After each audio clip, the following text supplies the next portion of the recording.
guys, today I've got a really interesting story to read to you. It is called The Sweetest Fig, and the author and illustrator of this book is Chris Van Allsburg, and he is an author and illustrator. You may actually know some of his work. He wrote Jumanji and The Polar Express and a couple of other books that we have in the library as well at our school. So today we're going to have a read through this, and I am going to model for you some of my thinking throughout it. And I put some post-it notes on some of the pages when I was thinking about what was happening within the story. So I hope you enjoy the book as much as I do. Thank you. The Sweetest Fig. And throughout this book, when I read it to you, I've made some predictions, and I've recorded some of my thoughts on post-it notes, and I call that leaving tracks of my thinking throughout the book. So I'm going to show you how I've modeled that, and I'm going to share some of my thoughts with you as I read through this story. So from looking at the character on the front cover, I feel like he's a very neat sort of person. He spends a lot of time on his mustache. It looks very neatly groomed.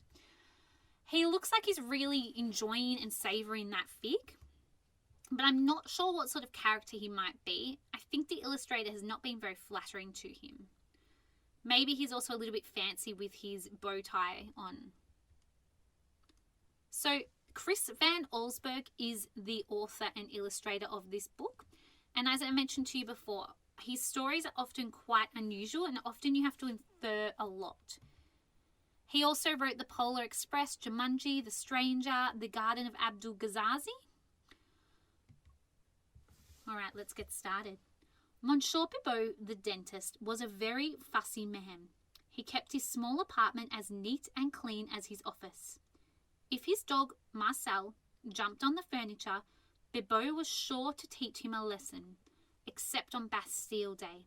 The poor animal was not even allowed to bark. I wonder, can you pick up the location of this by some of the words and the names of the people in the story? I can see he's sneaking up on Marcel there with some rolled up newspaper, and Marcel doesn't even realise he's there. And I do not like people that hit dogs with rolled up newspaper. I don't think that's very kind at all. And I don't like that he's called that teaching him a lesson. I don't think it's a very modern setting from the images, especially by the colours in the book. And I had noted that he was a very neat sort of person, and I think that the illustrations on this page support that as well. I wonder if him being neat is important to parts of the story. One morning, Bibot met an old woman waiting at his office door. She had a toothache and begged the dentist to help. "But you have no appointment," he told her. The woman moaned. Bibot looked at his watch. Perhaps there was time to make a few extra francs. He took her inside and looked in her mouth. "This tooth must come out," he said with a smile. When he was done, the dentist said, "I will give you some pills to kill the pain." The further this book goes, the more he seemed like a very unpleasant character. He said with a smile. He seems to enjoy inflicting pain on people. You can see it on his face as well. He looks quite happy about the fact that he's about to take that tooth. And look how his hand is placed over her face. That doesn't look very gentle or kind at all. Even his knee seems to almost be pushing into her as he's doing it. The old woman was very grateful. "I can't pay you in money, but I have something much better." She took Bibot 2 figs from her pocket and handed them to him. "Figs?" he said angrily. "These figs are very special," the woman whispered. "They can make your dreams come true." She winked at him and put her finger to her lips. It was clear to Bibot that the woman was crazy. He set the figs down and took her by the arm. When she reminded him about the pills, he said, "I'm sorry, only for paying customers," and shoved her out the door. That evening, Bibot took his little dog to the park. Poor Marcel loved to sniff the tree trunks and bushes, but whenever he stopped, Bibot would pull sharply on the leash. Just before going to bed, the dentist had a small snack.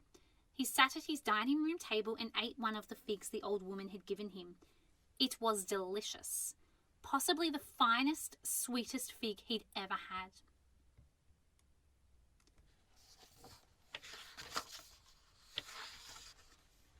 In the morning, Bibot dragged Marcel down the stairs for his morning walk. The steep steps were hard for the short-legged dog, but Bibot wouldn't think of carrying his pet. He hated to get Marcel's white hairs on his beautiful blue suit. As he walked along the sidewalk, Bibot could not help noticing people looking at him. "They are admiring my suit," he thought. But when Bibot saw his reflection in the window of a cafe, he stopped in horror. He was dressed only in his underwear. The dentist turned and ran into an alley. "Sacre bleu," he thought. "What has happened to my clothes?" Then he remembered the dream he'd had last night. In his dream, he'd stood in front of that very cafe, dressed in his underwear. Something else had happened in his dream, and Bibot struggled to recall it. Marcel, looking out from the shadows of the alley, began to bark. The dentist looked up and saw the rest of his dream come true. No one noticed Bibot as he ran home in his underwear. All the eyes of Paris were fixed on the Eiffel Tower, which slowly drooped over as if it were made of soft rubber. Bibot understood now that the old woman with the figs had told him the truth. He would not waste the second fig. Over the next few weeks, as reconstruction of the Eiffel Tower began, the dentist read dozens of books on hypnotism. Each night before he went to sleep, he gazed into a mirror and whispered over and over, "Bibot is the richest man on earth. Bibot is the richest man on earth."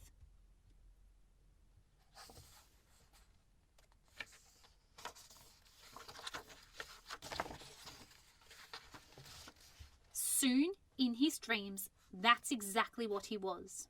As he slept, the dentist saw himself steering his speedboat, flying his aeroplane, and living in luxury on the Riviera. Night after night, it was the same. One evening, Bibot took the second fig from his cupboard. It would not last forever. Tonight, he thought, is the night. He put the ripe fruit on a dish and set it on his table. Tomorrow he would wake up the richest man in the world. He looked down at Marcel and smiled. The little dog would not be coming along. In his dreams, Bibot had Great Danes.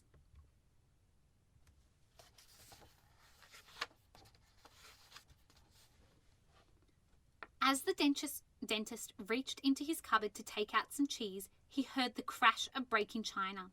He turned to see Marcel standing on a chair with his front paws on the table, chewing the last of the fig. Bibot was furious. He chased the dog around the apartment. When Marcel ran beneath the bed, Bibot yelled at him, "Tomorrow I'll teach you a lesson you'll never forget." Then the dentist, angry and heartbroken, went to sleep. When he woke up the next morning, Bibot was confused. He was not in his bed. He was beneath it. Suddenly, a face appeared in front of him. His own face. "Time for your walk," it said. "Come to Marcel." A hand reached out and grabbed him. Bibot tried to yell, but all he could do was bark. So, Marcel ate the fig, and his dream must have come true that he'd swapped with Bibot and become Bibot, and now Bibot was in Marcel's body. I wonder if Marcel is going to become another Bibot, or how Marcel is going to treat him. I can understand that he might want to treat him the same because he wants a bit of revenge or he's really angry at the way he was treated, but I do hope he has more empathy. I hope that you enjoyed reading this story. I know when I've read it with other grade 4 students, other grade 5 students, and other grade 6 students, they found it really enjoyable, but also wanted to know what happened next. Did Marcel treat Bibot the same way? Did Marcel treat Bibot with kindness and Bibot learn that he should have done better by Marcel? I don't know. I guess it's up to you to think about what happened next.